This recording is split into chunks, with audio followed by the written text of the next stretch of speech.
Bonjour, bienvenue, welcome guys. Dans cette nouvelle vidéo, les amis, j'espère que vous allez bien. Le Real Madrid enchaîne avec une deuxième victoire en 2 matchs de championnat.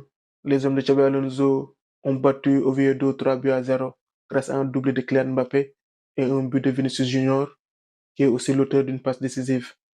Pour cette rencontre, le coach espagnol a procédé à 4 changements par rapport aux 11 qu'il avait alignés face à Osasuna. En défense, Militao a été remplacé par Rudiger. Lors de ma dernière vidéo, j'avais oublié de parler de la concurrence entre Militao et Rudiger.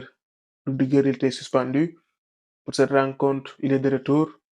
Ce sera intéressant de voir comment Xabi Alonso va gérer la concurrence en défense centrale. Il y a Hussein, Rudiger, Militao, le jeune Asensio et Alaba. Je pense que Hussein part avec une avance. Les autres vont devoir batailler. Militao, avant ses blessures, c'était le titulaire d'Ancelotti. Rudiger, entre-temps, a pris du galon et il était devenu un titulaire aussi indiscutable. Hussein a un profil spécial. Je pense qu'il va être associé soit à Militao, soit à Rudiger. On verra pour la suite. J'avais aussi évoqué la concurrence Carvajal-Trent-Arnold. Pour cette rencontre, c'est le capitaine qui a été aligné. En attaque, Massantono a pris la place de Brahim. Et à gauche, il y a eu la grande surprise. Rodrigo a débuté comme titulaire. Vini a été mis sur le banc. C'est la grande surprise de la soirée. J'avais parlé de la situation des deux Brésiliens. Je disais que Xabi Alonso ne comptait pas sur Rodrigo au vu du traitement qui lui a été réservé. Mais pour cette rencontre, il a fait démarrer. Vini, je disais qu'il est en train de devenir un joueur lambda dans le groupe. Parce qu'il ne faut pas oublier que ces dernières années, Vini, c'était le meilleur joueur du Real en attaque. C'était le main player.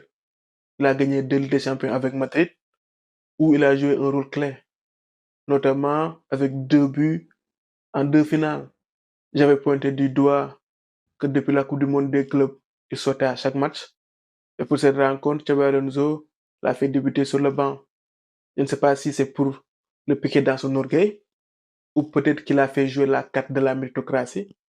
Parce que dernièrement, Vini est critiqué sur ses prestations ou peut-être simplement qu'il a fait ce choix en fonction de l'adversaire du soir. On verra bien. On n'a pas encore suffisamment d'éléments pour donner un avis définitif. On attend la suite pour voir. La gestion de ces cas ne va pas être simple.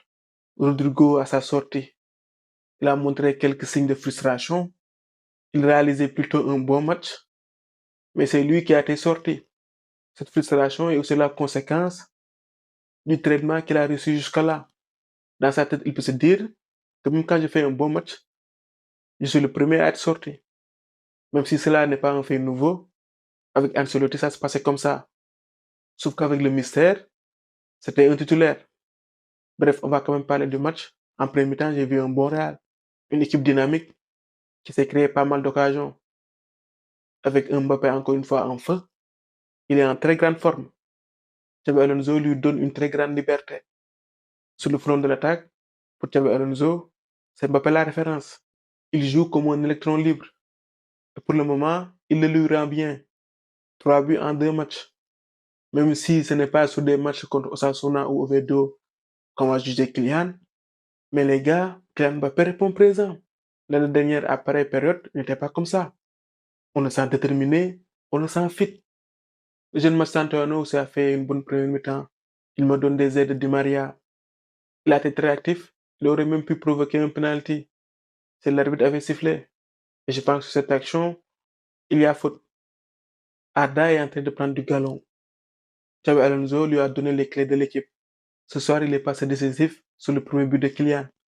Même si au départ de l'action, il y a peut-être un acte dangereux de Tchouaméni. Il joue le ballon certes et il touche le ballon. Sauf que c'est un tac par derrière. Je ne sais pas si c'est suffisant pour siffler faute. Parce que quoi qu'on puisse dire, il touche le ballon. Après, il faut me dire qu'il y a un jeu dangereux. Ça, je l'accepte. Rodrigo, j'ai parlé de lui. Sur son côté, il s'est démené. Il a provoqué. Il a bien combiné avec ses partenaires.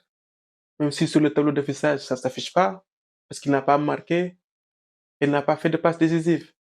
Mais, si on regarde le contenu de son match, on sait qu'il a fait un bon match. Rodrigo, c'est un joueur d'équipe. C'est au niveau des stats qu'un Vini ou un Kylian le dépasse. Vini est plus décisif que Rodrigo. Après, côté talent, on peut en discuter. Il est peut-être le joueur le plus talentueux de l'équipe. Mais en termes d'efficacité, Vini est un cran dessus. Et physiquement, Vini est beaucoup plus près. Je pense que si Rodrigo passe ce step, à être plus décisif, à ce moment-là, il pourra venir à la table des Vinicius et autres. À l'entame de la vidéo, je disais que Vini a débuté sur le banc. Dans cette rencontre, il a joué environ 30 minutes. Il a réussi à se montrer décisif 2 fois, avec un but et une passe décisive. La dernière fois, je vous disais que je ne voyais pas Vini impliqué émotionnellement. Ce soir, il s'est impliqué. Vini a besoin de l'adversité, soit venant de l'arbitre, soit venant de ses adversaires. Vous direz peut-être que j'exagère, mais le carton jaune qu'il a reçu l'a fait rentrer dans son match. Ce carton l'a énervé. Vini, c'est un joueur électrique. Il a besoin de ça. Il ne faut juste pas que ça déborde. Il faut qu'on arrive à le canaliser. Mais je persiste. Vini, quand il est impliqué émotionnellement, il est meilleur.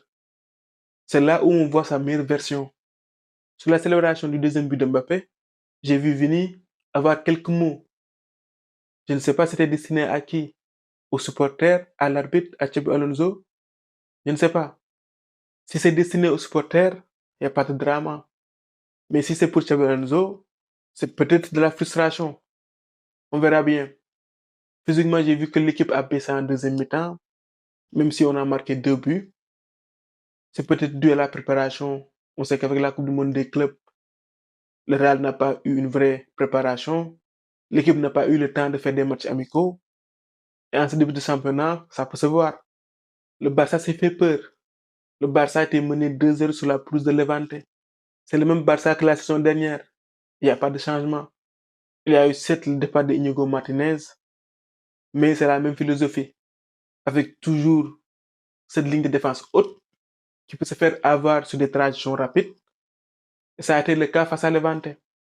On a aussi retrouvé la même capacité de réagir. Mené 2-0 dans le premier acte, le Barça est parvenu à revenir au score en deuxième mi-temps pour ensuite remporter le match 3-2. Ce n'est pas un fait nouveau pour le Barça de Flick. L'année dernière, on a vu les mêmes scénarios. Je vais juste m'arrêter sur quelques choix.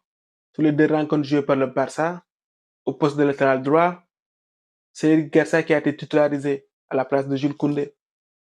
Alors, je ne sais pas si Jules Koundé a perdu sa place ou c'est juste un choix temporaire. En attaque, le Barça a pu faire venir Rashford, qui pour le match contre Osasuna a commencé comme titulaire.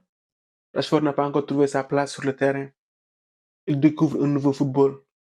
La Liga et la Premier League, c'est 2 championnats différents. En Premier League, il y a plus d'intensité, mais en Liga, on joue plus à la baballe et il y a moins d'espace.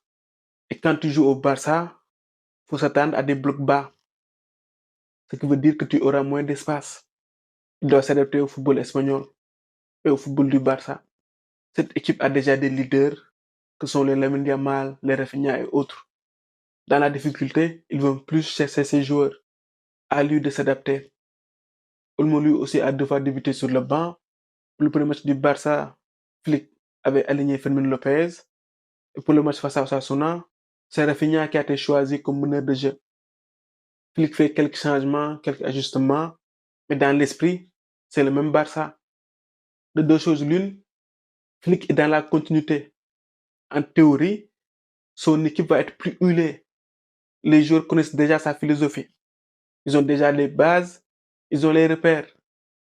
Mais de l'autre côté, les adversaires sauront à quoi s'attendre face au Barça.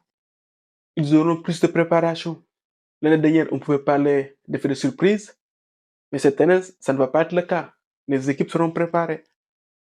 On verra ce que ça va donner. Flick a toujours joué comme ça, avec des fortunes diverses. Son équipe ultime, c'était le Bayern Munich version Covid, où ils ont marché sur l'Europe. On verra comment le Barça va se comporter cette année. Voilà les amis, c'était tout pour cette vidéo. On se retrouve pour d'autres vidéos. À très bientôt. Au football. Au micro, c'était Devract pour vous servir.